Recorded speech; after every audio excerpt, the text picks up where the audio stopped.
Pemirsa, pembangunan Wisma Atlet Kemayoran untuk Asian Games 2018 sudah mencapai 95% serta dalam proses penyelesaian. Lantas seperti apa fasilitas yang ditawarkan dalam rusun tersebut? Berikut laporan Nila Kusuma, Gerald Witama, dan pilot drone Yanuar Rahmatsyah. Proses pembangunan dari rumah susun Wisma Atlet di kawasan Kemayoran telah mencapai 95%. Artinya sudah memasuki tahap finishing dan juga pemeliharaan. Dan saya akan tunjukkan kepada Anda salah satu ruangan yang telah dilengkapi oleh furniture yang nantinya akan digunakan pada event Asian Games 2018 mendatang. Seperti inilah ruangan yang nanti akan ditempati oleh para atlet. Berdiri di lahan seluas sekitar 36 meter persegi dan terdiri dari dua ruang kamar utama. Dan ini seperti inilah ruangan yang nanti akan digunakan untuk tidur, terdiri dari double bed. Dan ini cukup nyaman, juga tersedia lemari dan juga meja yang nanti juga bisa digunakan oleh para atlet untuk beraktivitas begitu. Nah, selain dari ruangan ini juga ada satu ruangan lain yang terdiri dari single bed dan juga ada dapur yang nantinya juga akan dilengkapi dengan instalasi gas. Selain itu, fasilitas yang juga diberikan adalah kamar mandi. Seperti inilah kamar mandi yang ada dalam rusun ini, di mana dilengkapi dengan water heater dan juga shower serta jet pump dan juga kloset yang cukup nyaman begitu bisa digunakan oleh para atlet nanti. Nah, selain bisa digunakan oleh para atlet pada Asian Games 2018 nanti setelah event itu usai juga rusun-rusun ini yang terdiri dari 10 rusun juga nantinya akan diserah terimakan kepada Pemda DKI Jakarta, rencananya untuk nantinya bisa disewakan kepada masyarakat yang membutuhkan. Jadi rusun yang fasilitasnya cukup baik ini juga bisa dinikmati oleh masyarakat nantinya. Nila Kusuma, Gerald Witama, dan pilot drone Yanuar Rahmatsyah, Berita 1 Jakarta. Terlebih dahulu menuju ke Mas Roy Suryo. Mas Roy, Anda merasa tersindirkah dengan kunjungan Presiden Jokowi ke Hambalang? Ya, ada yang menarik sore hari ini dan ini terus terang baru akan kita buka di TV One ya sore hari ini, bahwa ternyata apa yang dilakukan Presiden Jokowi kemarin dengan segala hormat saya itu benar-benar hanya pencitraan. Dan menunjukkan tidak ada komunikasi yang baik antara Menteri Pemuda Olahraga yang sekarang, Saudara Imam Nahrawi, dan dengan Presidennya. Karena apa? Ya, saya semakin menguatkan terima kasih saya kepada Profesor Romli Atmasasmita yang juga menyampaikan pendapat di Twitter dan juga di-quote oleh berbagai media. Kalau barang bukti itu tidak boleh disentuh.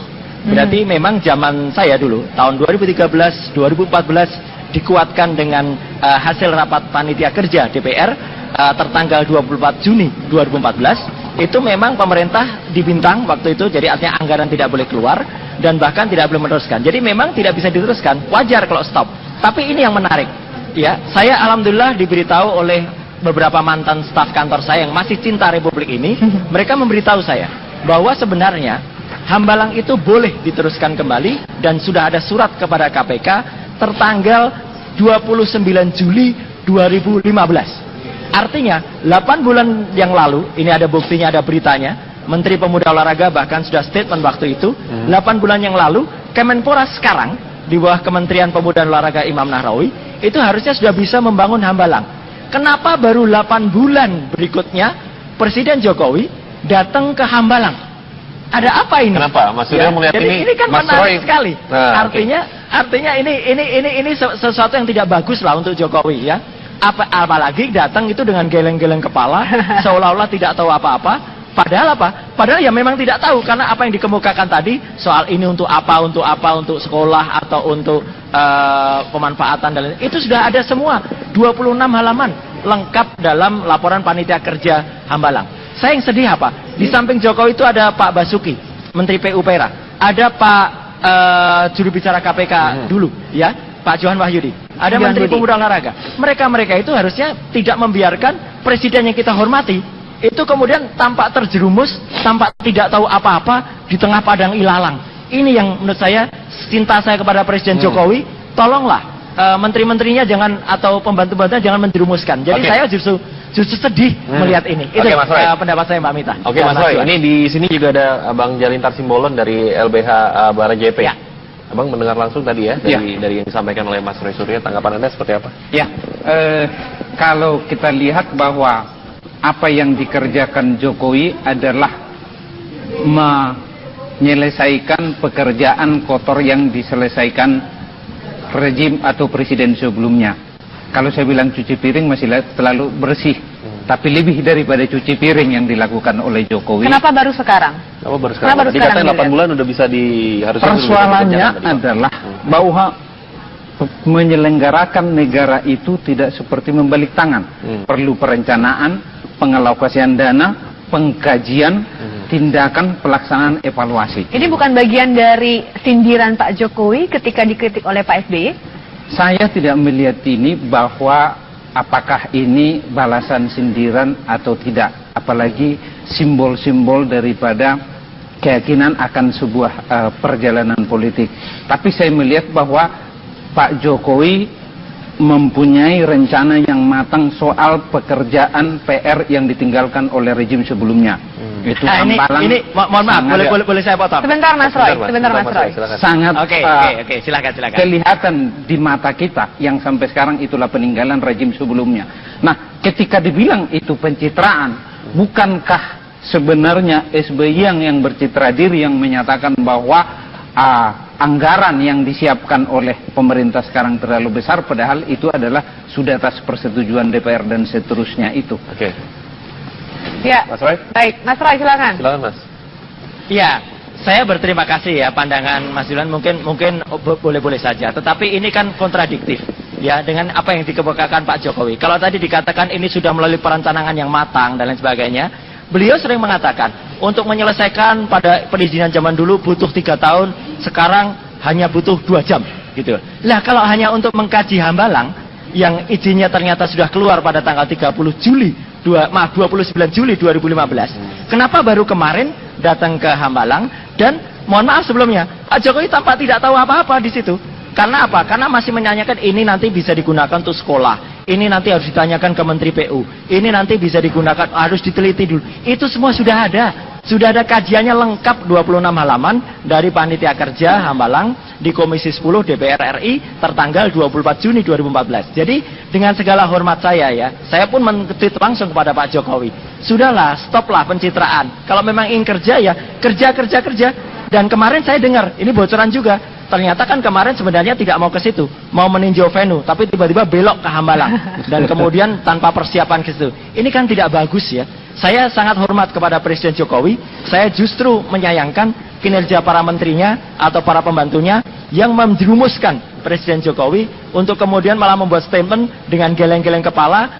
Jadi mungkin sebagian masyarakat kemarin terbuai dengan geleng-gelengan kepala, tapi sekarang masyarakat bisa mengerti kemana saja 8 bulan Kementerian Pemuda dan Olahraga yang sudah menerima izin itu tidak bergerak padahal izin sudah keluar. Dan kalau memang akhirnya izin sudah keluar, ini ada hal yang lain Mbak Mita, berarti penyidikan terhadap kasus Hambalang harus stop karena sudah dirusak oleh kehadiran Jokowi di Hambalang. Jadi ini sebenarnya kehadiran Pak Jokowi kemarin itu malah melanggar hukum, malah merusak tatanan hukum di Indonesia. Ini yang sangat sayang sekali beliau tidak diberitahu oleh para pembantu-pembantunya.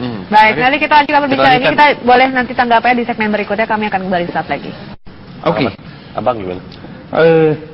Jangan setiap tindakan presiden itu dianggap melanggar hukum dan melawan undang-undang dan pencitraan. Kalau seperti itu bernegara ini, maka nanti akan tidak terjadi kreasi dan kebebasan presiden di dalam membuat satu perencanaan pembangunan dan membawa negara itu menjadi sebuah kapal yang menuju kesejahteraan masyarakat. Yang saya melihat adalah bahwa kajian yang dilakukan oleh Jokowi untuk turun langsung adalah dia ingin merasakan sebenarnya seperti apa sih bahwa sisa-sisa daripada pekerjaan yang dikerjakan oleh presiden sebelumnya menjadi sebuah kotor dan itu diserahkan kepada Jokowi, itu akan menjadi pekerjaan berat untuk seorang Jokowi di dalam memampatkan apa yang terjadi yang faktanya kan ada, artinya harusnya seorang presiden itu mendapatkan laporan dari menteri-menterinya, harusnya menteri-menteri itu menyodorkan laporannya, begini loh Pak hasil sisa kemarin bla bla bla, tapi ternyata ketika datang di lapangan Pak Presiden menggeleng-gelengkan kepala. Kalau menurut kata Mas Roy seolah-olah tidak mengetahui lapangan. Bukan tidak mengetahui, Jokowi mendapat laporan itu dan membandingkannya dengan situasi yang ada di lapangan. Artinya bahwa ada kajian daripada Jokowi selain daripada masukan dari menterinya, melihat kondisi di lapangan apa yang terjadi, yang menurut beliau itu adalah ada yang masih tersisa yang belum dilaporkan. Tapi gini Bang, tadi Mas Roy juga sudah bilang bahwa sebenarnya kajian kenapa baru sekarang, pertanyaan itu. Dan kajian itu sebenarnya sudah diberikan 8 bulan lalu gitu. Kajian yang mungkin bisa dipakai saat itu juga yang dilakukan oleh Komisi 10, harusnya kenapa baru sekarang begitu. Ketika ada Tour de Java dan lain sebagainya, ketika ada saling tweet, saling saut menyaut. Saya tetap tidak meliti di bahasa simbol ataupun auto menjadi balasan atas bahasa Tour de Java yang dilakukan oleh SBY.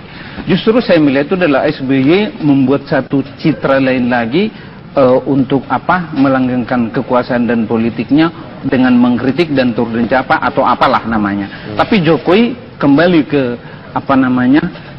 ke presidenannya, ke kekuasaannya di dalam bagaimana mensejahterakan masyarakat dengan melihat langsung kondisi di lapangan. Dan itulah perbedaan Jokowi dengan SBY. Kalau SBY selalu melakukan kepemimpinan di atas permukaan tanpa mengukur di bawah. Kalau Contohnya Jokowi, apa? Contohnya apa? Dia hanya, contohnya kenapa Hambalang muncul ketika SBY tidak mengukur dari bawah apa yang terjadi.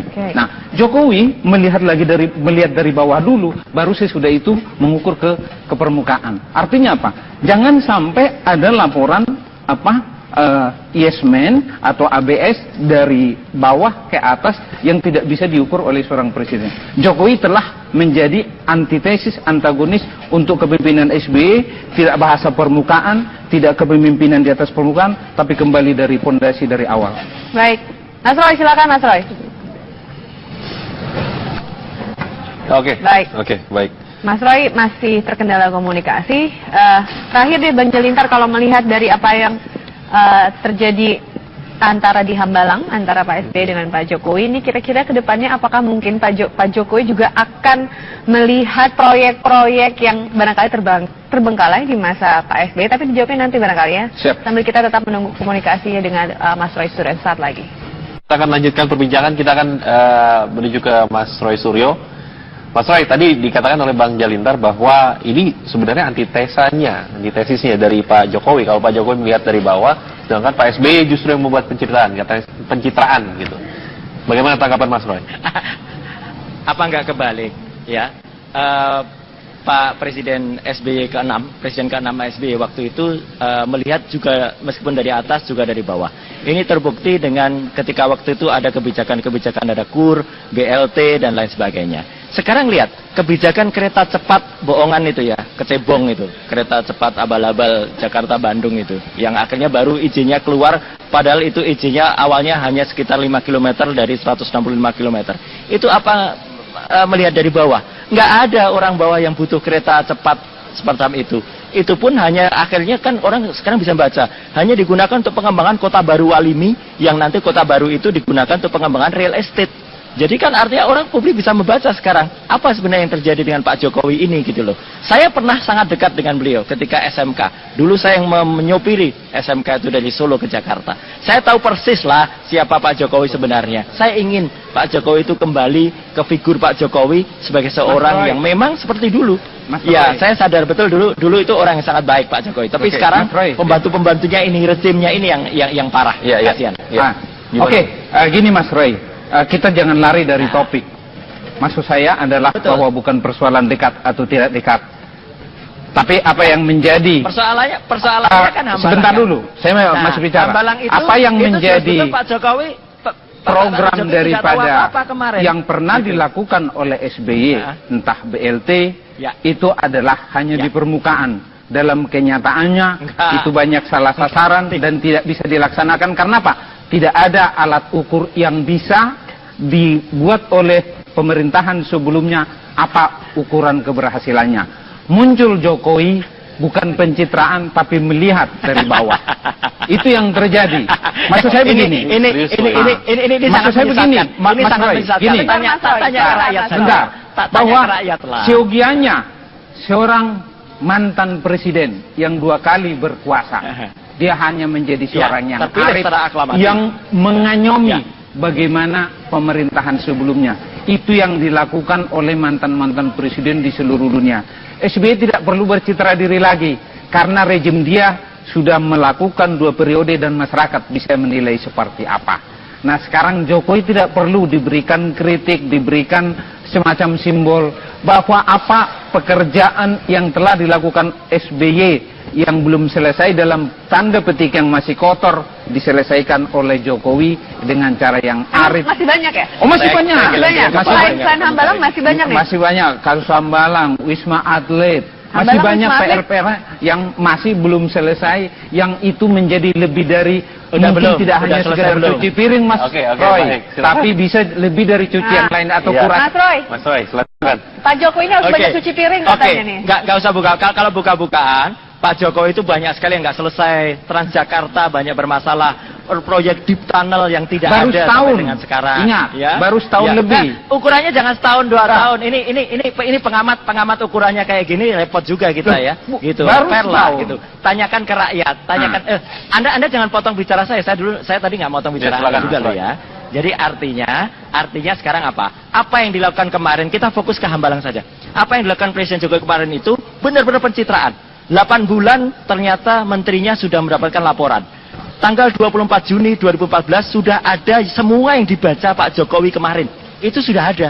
Kenapa baru kemarin dikatakan? Jadi seolah-olah ini memang kalau orang mengatakan pasemon dalam bahasa Jawa. Iya, ini sarkastis. Ini tidak bagus ya untuk seorang presiden yang kemudian melakukan pasemon-pasemon. Kerja sajalah yang baik. Mas Roy. Ya. Dan saya sangat menyayangkan ya Pak Jokowi seperti ini. Jadi artinya ayolah kita bantu Pak Jokowi. Aku setuju. Ayo kita Mas bantu Roy. Pak Jokowi untuk kerja yang benar, tapi menteri-menterinya juga harus yang benar gitu. Ya.